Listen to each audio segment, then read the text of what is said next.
Hi ಸ್ನೇಹಿತರೆ, ನಮಸ್ಕಾರ ಎಲ್ಲರಿಗೂ. ಸ್ನೇಹಿತರೆಲ್ಲರಿಗೂ ನಮಸ್ಕಾರ. ನಾನೇ ಕಿಚನ್ ಬೈ ಸಾಧನಾ.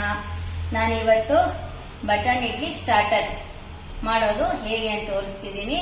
ಇಡ್ಲಿ ಹಿಟ್ಟಿನ ಮಾಡೋದು ತುಂಬಾ ಟೇಸ್ಟ್ಫುಲ್ ಆಗಿರುತ್ತೆ, ತುಂಬಾ ಈಸಿನೇ. ಅದೇನು ಅದಕ್ಕೋಸ್ಕರ ಏನೋ ಮಾಡ್ಕೋಬೇಕು ಅಂತ ಏನಿಲ್ಲ, ಇಡ್ಲಿ ಇಟ್ಟಿದ್ರೆ ಆಯ್ತು. ಹೇಗೆ ಮಾಡೋದು, ಏನೇನು ಬೇಕು ನೋಡಿ. ನಮಗೆ ಈ ತರ ಬಟನ್ ಇಡ್ಲಿ ಮಾಡ್ಕೋಬೇಕು. ಅಕಸ್ಮಾತ್ ಈ ಬಟನ್ ಇಡ್ಲಿ ಇಲ್ಲ ಅಂದ್ರೆ ತಟ್ಟೆ ಇಡ್ಲಿ ಇಟ್ಕೊಂಡು ನಿಮ್ಗೆ ಯಾವ ಸೈಜ್ ಪೀಸಸ್ ಬೇಕೋ ಆ ಸೈಜ್ ಪೀಸಸ್ ಮಾಡ್ಕೋಬಹುದು. ಈ ಇಡ್ಲಿ ನಾವು ಮಾಡಿಟ್ಕೊಂಡಿರ್ಬೋದು, ಬೆಳಗ್ಗೆನೆ ಮಾಡಿಟ್ಕೊಂಡ್ರು ಪರವಾಗಿಲ್ಲ, ಯಾವಾಗ ತಣ್ಣಗಾದ್ರೂ ಪರವಾಗಿಲ್ಲ, ಏನು ತೊಂದರೆ ಇಲ್ಲ. ಅದಕ್ಕೆ ಬೇಕಾಗಿರೋದು ಇಡ್ಲಿ ಹಿಟ್ಟು 1 ಕಪ್ ತಗೊಂಡಿದ್ದೀವಿ. ಇದಕ್ಕೆ ನಾವು ಚಿರೋಟಿ ರವೆ, ಅಕ್ಕಿ, ಮೊಸರಲ್ಲಿ ಸ್ವಲ್ಪ ಹಿಟ್ಟು ಕಲಿಸ್ಕೋಬೇಕು. ನೋಡಿ, ಈ ಕಪ್ ಅಷ್ಟಾಗಿ ಇಡ್ಲಿ ಹಿಟ್ಟು ತಗೊಂಡಿದ್ದೀನಿ ನಾನು. ಈಗ ನಾನು ಇಡ್ಲಿ ಇಟ್ಟು ಈ ಕಪ್ ಅಷ್ಟು ಇಡ್ಲಿ ಹಿಟ್ಟು ತಗೊಂಡಿದ್ದೀನಿ. ಸುಮಾರು ಇದಕ್ಕೊಂದು ದೊಡ್ಡ ಸೌಟಲ್ಲಿ ನೋಡಿ, ಈ ತರ ಸೌಟಲ್ಲಿ 4 ಸೌಟ್ ಇಡ್ಲಿ ಹಿಟ್ಟು ಇಡಿಸಿದೆ. ಈಗ ನಾನು ಅದಕ್ಕೆ ಏನ್ ಮಾಡ್ಕೋಬೇಕು ಫಸ್ಟ್ ಅಂದ್ರೆ ನೋಡಿ, ಅಕ್ಕಿ ಹಿಟ್ಟು ಈ ಚಮಚದಲ್ಲಿ 3 ಚಮಚ ಗೋಪುರವಾಗಿ ತಗೊಳ್ಳೋಣ. ನೋಡಿ, ಈ ತರ 3 ಚಮಚ ಹಾಕೋಬೇಕು. ಇದು 3ನೇ ಚಮಚ ನಾನು ಹಾಕೊಳ್ತಿದ್ದೀನಿ. 3 ಚಮಚ ಆಯ್ತು. ಇದಕ್ಕೆ 1 ಚಮಚ ಅಷ್ಟು ಚಿರೋಟಿ ರವೆ ನೋಡಿ, 1 ಚಮಚ ಅಷ್ಟು ಚಿರೋಟಿ ರವೆ. ಇಷ್ಟು ಹಾಕೊಂಡು ನಾವು ಸ್ವಲ್ಪ ನೋಡಿ, ಇದು ಮೊಸರು, ಈ ಮೊಸರಲ್ಲಿ ಹಾಕಿ ಕಲಸಿಟ್ಕೋಬೇಕು. ಈ ಕಪ್ಪಷ್ಟು ಮೊಸರು ಆದ್ರೆ ಸಾಕು. 1 ಚಿಟಿಕೆ ಅಷ್ಟು ಉಪ್ಪು ಹಾಕಿ ಕಲಸಿಟ್ಕೊಂಡ್ಬಿಡಿ. ನೋಡಿ ಸ್ನೇಹಿತರೆ, ಆ ಕಪ್ಪಷ್ಟು ಮೊಸರು ಹಾಕೊಂಡಿದ್ದಕ್ಕೆ ಈ ತರ ಹಿಟ್ಟಿಷ್ಟು ಮಾತ್ರ ನೆಂದಿದೆ.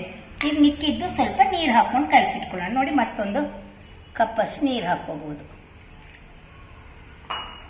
ಗಟ್ಟಿ ಮೇಲೆ ಕಲ್ಸ್ಕೋಬೇಕು, ನೀರಾಗಬಾರ್ದು. ನೋಡಿ,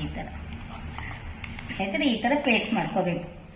ಈಗ ಏನ್ ಹಾಕ್ತಿದ್ದೀನಿ, 3 ಸ್ಪೂನ್ ಅಕ್ಕಿ ಹಿಟ್ಟು, 1 ಸ್ಪೂನ್ ಚಿರೋಟಿ ರವೆ, 1 ಕಪ್ ಅಷ್ಟು ಮೊಸರು ತುಂಬಾ ಹುಳಿದ್ ಬೇಡ. ಹಿಂದಿನ ದಿವಸ ಮೊಸರು ಆದ್ರೆ ಸಾಕು. ಈ 1 ಕಪ್ ಅಷ್ಟು ಮೊಸರು, ಈ 1 ಕಪ್ ಅಷ್ಟು ನೀರು ಹಾಕಿದ್ದೀನಿ. ಚಿಟಿಕೆ ಉಪ್ಪು, ರುಚಿಗೆ ತಕ್ಕಷ್ಟು ಚಿಟಿಕೆ ಉಪ್ಪು ಸಾಕು, ಜಾಸ್ತಿ ಏನು ಬೇಡ. ನೋಡಿ, ಈ ತರ ಪೇಸ್ಟ್ ಆಯ್ತು. ಈಗ ಇದಕ್ಕೆ ನಾವು ಈ ಇಡ್ಲಿ ಇಟ್ಟಿದೆಯಲ್ಲ ಫುಲ್ ಹಾಕಿ ಮಿಕ್ಸ್ ಮಾಡ್ಕೋಬೇಕು. ನೋಡಿ ಸ್ನೇಹಿತರೆ, ಈ ಹದಕ್ಕೆ ನಾವು ಹಿಟ್ಟು ಸರಿ ಮಾಡ್ಕೋಬೇಕು. ನೋಡಿ, ಫ್ಲೋಯಿಂಗ್ ನಾವು ಆ ಬಜ್ಜಿ ಬೋಂಡ ಬಿಡ್ತೀವಲ್ಲ ಆ ಹದಕ್ಕಿಂತ ಸ್ವಲ್ಪ ಗಟ್ಟಿ, ಆ ಹದ ಅನ್ಕೊಳ್ಳಿ. ಅದಕ್ಕಿಂತ ಜಾಸ್ತಿ ಫ್ಲೋ ಮಾಡ್ಕೋಬೇಡಿ. ಈ ಮಾತ್ರ ಇದ್ರೆ ಸಾಕು.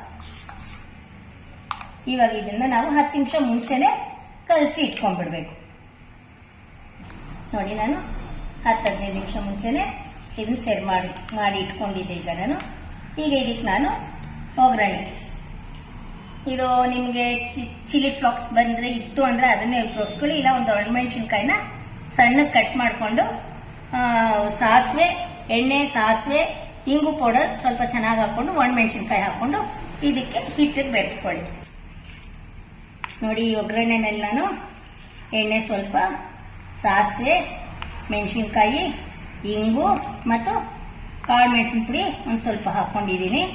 ಇಷ್ಟು ಹಾಕೊಂಡು ಈ ಹಿಟ್ಟಿಗೆ ಬೆರೆಸ್ಕೋಬೇಕು. ಈಗ ನಾವು ಒಲೆ ಮೇಲೆ ಎಣ್ಣೆ ಇಡೋಣ. ನೋಡಿ ಸ್ನೇಹಿತರೆ, ಈಗ ಬೇಕಿರೋ ಹಿಟ್ಟು ರೆಡಿ ಆಯಿತು. ಈ ಇಡ್ಲಿನೂ ರೆಡಿ ಇದೆ. ಎಣ್ಣೆ ಬಿಸಿಗಿಟ್ಟಿದ್ದೀವಿ.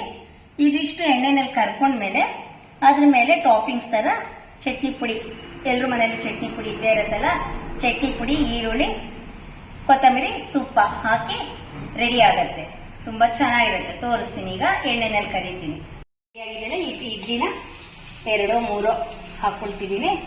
ಸ್ಪೂನಲ್ಲಿ ಹಿಟ್ಟು ಮೇಲೆ ಹಾಕೊಂಡು ಇದನ್ನ ಬಾಣಲೆಯಲ್ಲಿ ಬಿಡೋದು.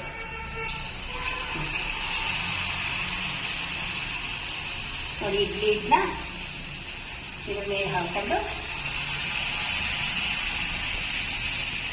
ಈ ತರ ತಗೊಂಡು ಬಿಡೋದು.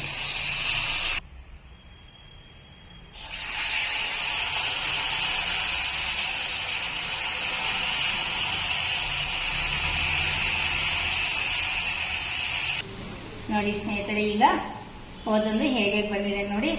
ತುಂಬಾ ಕ್ರಿಸ್ಪಿಯಾಗೂ ಬಂದಿದೆ, ಚೆನ್ನಾಗೂ ಬಂದಿದೆ. ಈಗ ನಾವು ಈ ಪ್ಲೇಟ್ ಮೇಲೆ ಇಟ್ಕೊಂಡು ಇದಕ್ಕೆ ಟಾಪಿಂಗ್ಸ್ ಮಾಡ್ಕೊಳ್ಳೋಣ.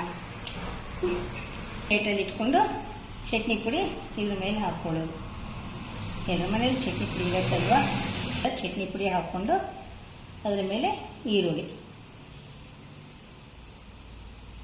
ಆಲ್ರೆಡಿ ನಿಮ್ಮ ಇಡ್ಲಿ ಹಿಟ್ಟೆ ಹುಳಿ ಇರುತ್ತೆ, ಹಾಗೆ ನಿಂಬೆಹಣ್ಣು ಬೇಕಿರಲ್ಲ, ಇದೇ ಟೇಸ್ಟ್ಫುಲ್ ಆಗಿರುತ್ತೆ. ಇದ್ರ ಮೇಲೆ ಕೊತ್ತಂಬರಿ. ಈಗ ನಾವು ಗೆಸ್ಟ್ಗೆ ಸರ್ವ್ ಮಾಡ್ಬೋದು, ಮನೆಯಲ್ಲಿರೋರ್ಗೂ ಸರ್ವ್ ಮಾಡ್ಬೋದು. ನೋಡಿ ಎಷ್ಟು ಚೆನ್ನಾಗಿದೆ. ಈವ್ನಿಂಗ್ ಸ್ನ್ಯಾಕ್ಸು ತುಂಬ ಈಸಿನೂ ಇರುತ್ತೆ, ಚಳಿಗೆ ಬಿಸಿ ಬಿಸಿಯಾಗೂ ಇರುತ್ತೆ, ಚೆನ್ನಾಗೂ ಇರುತ್ತೆ. ಈಗ ಮೊಮ್ಮಗಳು ಬಂದಿದ್ದಾಳೆ ಸ್ಕೂಲಿಂದ, ಹೇಗಿದೆ ಅಂತ ಹೇಳ್ತಾಳೆ ನೋಡಿ.